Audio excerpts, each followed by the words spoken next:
नमस्कार दोस्तों, हम आज आप लोगों को हंसी मजाक वाली गीत एक सुनाने जा रहे हैं। तो अगर हंसी मजाक वाली गीत आप लोगों को पसंद आए तो लाइक जरूर करना।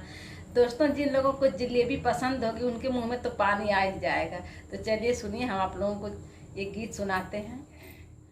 हे पियाई दा पानिया, हो पियाई दा पानिया, जिबिया जरल बा जलेबी से पियाई दा पानिया।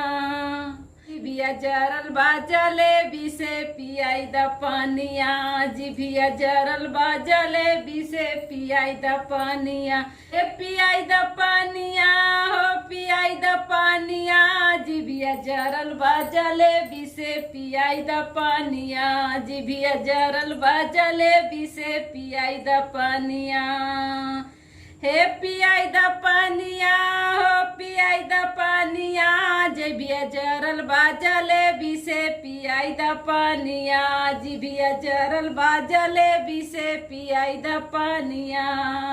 अरे गरम गरम रह तेलवा में छानल, काच दीना काट लियली मान नाही मानल। अरे तोहरा से कहिया मायापन परेशानिया, तोहरा से कहिया मायापन परेशानिया। जिभिया जरल बा जलेबी से पिया दा पानिया।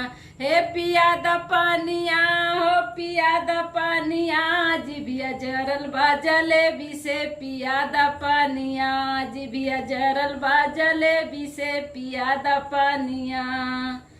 हे पिया दा पानिया, हो पिया दा पानिया, जिभिया जरल बा जलेबी से पिया दा पानिया, जिभिया जरल बा जलेबी से पिया दा पानिया।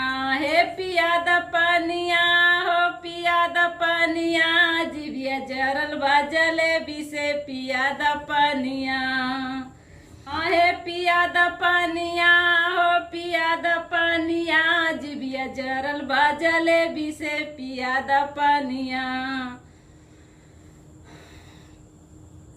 दोस्तों, हंसी मजाक वाली कैसी लगी कमेंट कर जरूर बताइएगा। फिर मिलेंगे अगले गीत में, तब तक के लिए बाय बाय।